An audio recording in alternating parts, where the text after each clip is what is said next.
Welcome sa Tagalog Horoscope, ang iyong gabay sa pang-araw-araw na buhay. Hatid namin ang pinakadetalyadong horoscope na magsisilbing gabay mo sa pera, trabaho, pag-ibig, kalusugan, at swerte.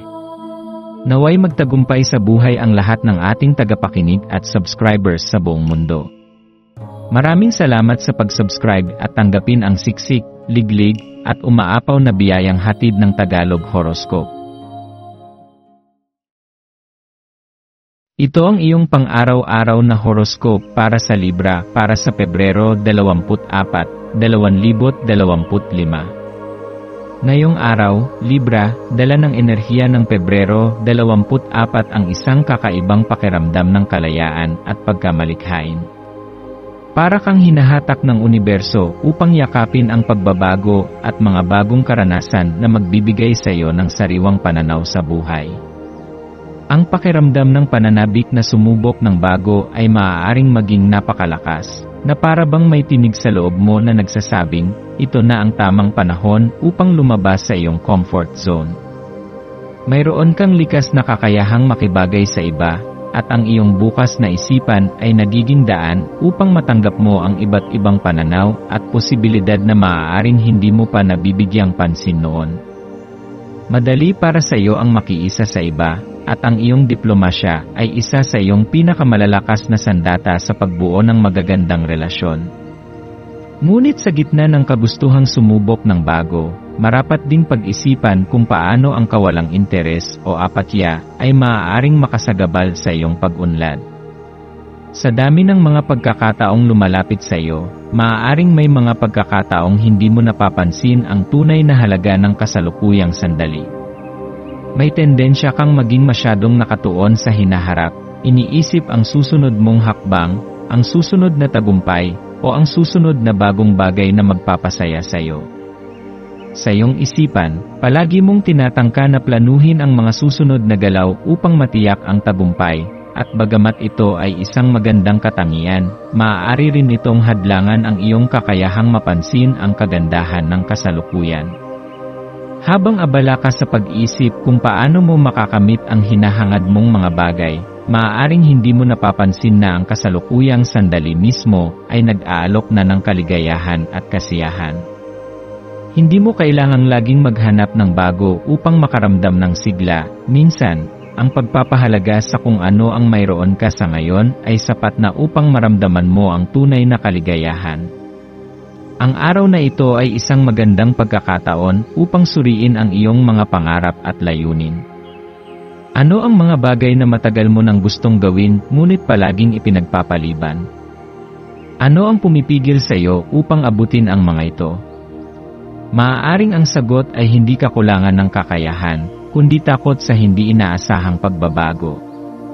Isa sa mga bagay na maaaring nagiging hadlang sa iyong pagsulong ay ang iyong pagkahilig sa pagpapanatili ng balanse sa lahat ng aspeto ng iyong buhay. Bilang isang Libra, natural sa iyo ang paghanap ng harmonya, ngunit kung minsan, ang sobrang pag-ingat upang hindi maapektuhan ang kasalukuyang kaayusan ay nagiging dahilan upang hindi ka maglakas loob na sumubok ng mga bagong bagay. Ngunit tandaan, Libra, na ang buhay ay hindi maaaring manatili sa parehong estado magpakailanman. Ang pagbabago ay likas na bahagi ng ating paglalakbay, at sa halip na labanan ito, subukang yakapin ito ng may bukas na puso. Sa paggalaw ng buwan sa Capricorn, ang enerhiya ngayon ay nagtutulak sa iyo upang isara ang mga hindi pa natatapos na proyekto. Mayroon bang isang gawain na matagal mo nang nais tapusin, ngunit hindi mo mabigyan ng sapat na oras? Marahil ito ay isang proyekto na sinimulan mo nang may labis na sigasig, ngunit unti-unting nawalan ng pokus sa gitna ng iba pang mga responsibilidad. Ngayon ang tamang sandali upang pagtuunan nito ng pansin. Sa pamamagitan ng pagtatapos ng mga bagay na nangangailangan ng pagsasara, bibigyan mo ang iyong sarili ng pagkakataong magpatuloy ng mas magaan at may mas malinaw na direksyon. Tandaan na hindi lahat ng bagay ay kailangang gawin ng sabay-sabay. Bigyan mo ng halaga ang bawat hakbang na iyong tinatahak at hayaang unti-unting mabuo ang iyong landas.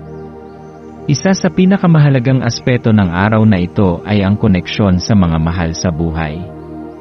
Sa dami ng ginagawa mo, maaaring hindi mo namamalayan na may mga taong naghihintay ng iyong oras at atensyon. Ang isang simpleng mensahe, tawag, o pagbisita ay maaaring magdala ng liwanag hindi lamang sa kanila, kundi pati na rin sa iyong sarili. Ang pagpapahayag ng pagmamahal ay hindi kailangang maging magarbo o komplikado. Minsan, sapat na ang pagpaparamdam sa isang tao na siya ay mahalaga sa iyo. Ang pagbibigay ng panahon sa mga taong nagmamahal sa iyo ay hindi lamang nagpapalakas ng inyong relasyon, kundi nagbibigay rin sa iyo ng emosyonal na suporta na maaaring kailanganin mo. Maswerteng kulay mo ngayon ang bughaw at rosas. Ang bughaw ay sumisimbolo ng kapayapaan, kaliwanagan ng isipan, at komunikasyon, habang ang rosas ay kumakatawan sa pagmamahal, pagkakaibigan, at positibong enerhiya. Ang pagsusuot ng mga kulay na ito o ang pagkakaroon ng bagay na may ganitong kulay sa iyong paligid ay maaaring magdulot ng magandang balanse sa iyong emosyon at damdamin. Ang maswerteng numero mo ngayong araw ay 5, 14, at 30. Ang 5 ay sumisimbolo sa kalayaan at adventure. Ang 14 ay nagdadala ng enerhiya ng pagbabago at masusing pagpaplano, habang ang 30 ay nagpapahiwatig ng kaganapan at pag-unlad. Maaari mong gamitin ang mga numerong ito bilang gabay sa paggawa ng mahahalagang desisyon o bilang inspirasyon upang ipagpatuloy ang iyong mga plano. Maswerteng gawain para sa iyo ngayon ang pagsulat ng iyong mga layunin sa isang journal o planner. Ang pagsasalin ng iyong mga saloobin sa papel ay makakatulong sa iyo upang magkaroon ng mas malinaw na pananaw kung ano ang tunay mong nais marating. Maaari mo ring subukan ang paggawa ng isang vision board kung saan ilalarawan mo ang iyong mga pangarap at layunin sa pamamagitan ng mga larawan at salita. Ang ganitong gawain ay hindi lamang magbibigay sa iyo ng inspirasyon, kundi magpapalakas din ng iyong kumpiyansa sa sarili. Sa pagtatapos ng araw, pag-isipan kung paano mo ginugugol ang iyong oras at kung ito ba ay naayon sa mga bagay na tunay mong pinahahalagahan. May mga pagkakataon na maaaring abala ka sa paghabol sa mga layunin nang hindi namamalayan kung ito ba talaga ang gusto mong gawin. Ang introspeksyon ay isang mahalagang bahagi ng pag-unlad, kaya't huwag matakot na huminto sandali at tanungin ang iyong sarili kung nasa tamang direksyon ka pa ba. Ang buhay ay isang mahabang paglalakbay, at hindi mo kailangang makuha ang lahat ng sagot sa isang iglap. Ang mahalaga ay patuloy kang kumikilos patungo sa isang hinaharap na tunay na nagbibigay ng kahulugan at kasiyahan sa iyo. Sa pagtatapos ng araw, Libra, bigyan mo ang iyong sarili ng oras upang suriin kung paano mo ginugol ang iyong oras at enerhiya. Ano ang mga bagay na nagbigay sa iyo ng kasiyahan?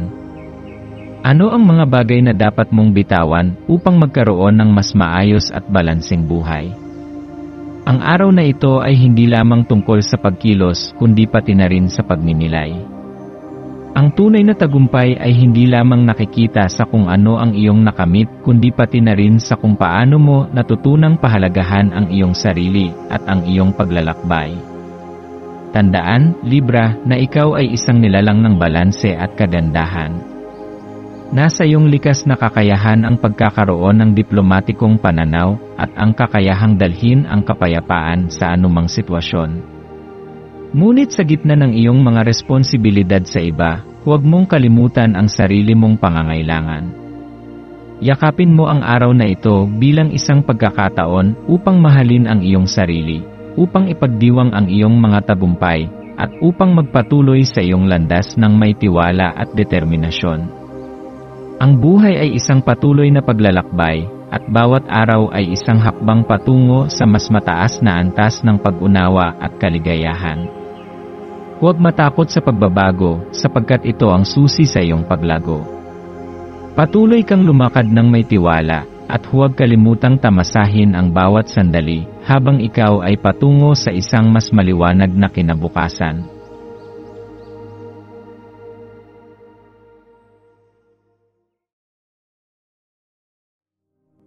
Tayo ay magkaroon ng kaunting sandali upang ipagdasal ang lahat ng mga dalangin ng ating mga subscribers, na sana'y matamo nila ang kanilang mga pinapangarap sa buhay, magandang trabaho, mabuting kalusugan, payapa at masayang pamumuhay, at siksik, liglig at umaapaw na biyaya at kayamanan. Ipinagdarasal namin ng mataimtim ang lahat ng mga komento sa nakaraang video, at hinihiling namin, Panginoon, na pagpalain mo ang ating mga subscribers ng masayang buhay sa mundong ibabaw. Maraming salamat po. Maraming salamat sa panonood ng iyong horoscope ngayon araw. Naway gabayan ka ng mga bituin sa iyong landas. Huwag kalimutang mag-like, share, at subscribe para sa iba pang cosmic na kaalaman. Hanggang sa muli, manatiling konektado sa universo,